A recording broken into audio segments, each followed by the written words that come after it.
सोचिए एक ऐसा कानून लाया जाए जिससे कैंपस से भेदभाव को दूर किया जा सके, खत्म किया जा सके, लेकिन वही कानून देश को बांटने का कारण बन जाए तो कैसा लगेगा। 13 जनवरी 2026 को यूजीसी ने एक नया नियम निकाला, इक्विटी रेगुलेशन 2026। लेकिन सिर्फ 16 दिन के अंदर ही सुप्रीम कोर्ट ने इस पर रोक लगा दी। कोर्ट ने यहाँ तक कह दिया कि ये नियम खतरनाक है। लेकिन आखिर ऐसा क्यों? आखिर क्या है इस पूरे विवाद का असली सच, आगे इस वीडियो में जानते हैं। नमस्कार, मैं ऐश्वर्या। देखिए, यूजीसी एक सरकारी ऑर्गेनाइजेशन है जो इंडिया में कॉलेजेस और यूनिवर्सिटीज पर नजर रखती है और इंश्योर करती है कि कॉलेज और यूनिवर्सिटी में पढ़ाई ठीक क्वालिटी और सही लेवल की हो।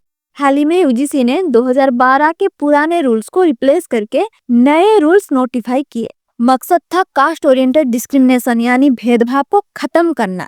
और देखिए, ये रूल 2012 से कॉलेजेस और यूनिवर्सिटीज में है, लेकिन तब मेनली फोकस था एससी और एसटी स्टूडेंट्स पर, क्योंकि हिस्टोरिकली अगर देखा जाए तो वो बहुत ज्यादा डिस्क्रिमिनेशन फेस करते थे, जैसे कि कैंपस पर इंसल्ट, एक्सक्लूजन, रेगिंग और ऐसे कई सारे भेदभाव का शिकार होते थे।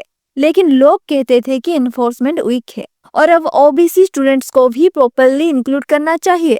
और यूजीसी के इंटरनल रिपोर्ट से भी ये पता चला है कि 2019-20 में सिर्फ 173 कंप्लेंट थी, जो कि 2023-24 में बढ़ के 378 हो गई। और 5 सालों में टोटल 1160 प्लस केसेस देखा गया, और ज्यादातर कास्ट रिलेटेड, जैसे कि एससी, एसटी, ओबीसी स्टूडेंट्स के अगेंस्ट रेगिंग या एक्सक्लूजन। तो इन सब को देखने के बाद न्यू रूल बनाया गया। न्यू रूल में पहली बार ओबीसी कैंडिडेट्स को कास्ट ओरिएंटेड डिस्क्रिमिनेशन की डेफिनेशन में फॉर्मली शामिल किया गया।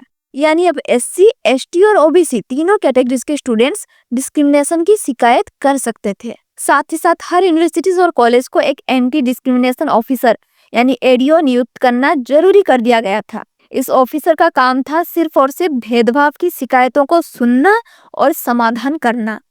और देखिए, पहले यानी 2012 में सिर्फ ये लिखा था कि शिकायत का समाधान जल्दी होना चाहिए, पर कोई फिक्स घंटे या दिन नहीं लिखे थे। लेकिन जो नया रूल आया उसमें टाइम लिमिट पत्थर की लकीर की तरह फिक्स कर दी गई। शिकायत मिलने के 24 घंटे के अंदर एक्शन लेना जरूरी और पूरी जांच करके 15 से 20 दिन के अंदर फाइनल फैसला सुनाना मैंडेटरी कर दिया गया था। पहले 2012 में मोस्टली रिटन कंप्लेंट या रजिस्टर में लिखना होता था, लेकिन अभी उसको चेंज करके हर इंस्टीट्यूट को एक ऑनलाइन पोर्टल और टोल फ्री हेल्पलाइन बनाना मैंडेटरी कर दिया गया था, जो कि 24 घंटे चालू रहे ताकि स्टूडेंट्स कभी भी शिकायत दर्ज कर सकें। और हाँ, नए रूल्स में ये बताया गया था कि डिस्क्रिमिनेशन किसे माना जाएगा, जैसे कि जाति के आधार पर एडमिशन देने से मना करना, क्लास में पढ़ते वक्त भेदभाव करना, आंसर शीट चेक करते वक्त कास्ट देख के मार्क काटना, हॉस्टल या कैंटीन में जाति के आधार पर स्टूडेंट्स को अलग करना और स्पोर्ट्स या कल्चरल एक्टिविटीज में हिस्सा लेने से मना करना। इन सब को जाति के आधार पर डिस्क्रिमिनेशन माना जाएगा। और सबसे बड़ी बात, अगर कोई यूनिवर्सिटी या कॉलेज इन नियमों का पालन नहीं करता है तो यूजीसी के पास पावर थी कि वो कॉलेज की ग्रांट यानी फंडिंग रोक दे, कॉलेज से डिग्री देने की पावर छीन ले और पब्लिक नोटिस निकालकर बताए कि ये कॉलेज रूल फॉलो नहीं करता। तो देखिए, ये नियम तो देखने में अच्छे लग रहे थे, लेकिन सुप्रीम कोर्ट में इन पर सवाल क्यों उठे?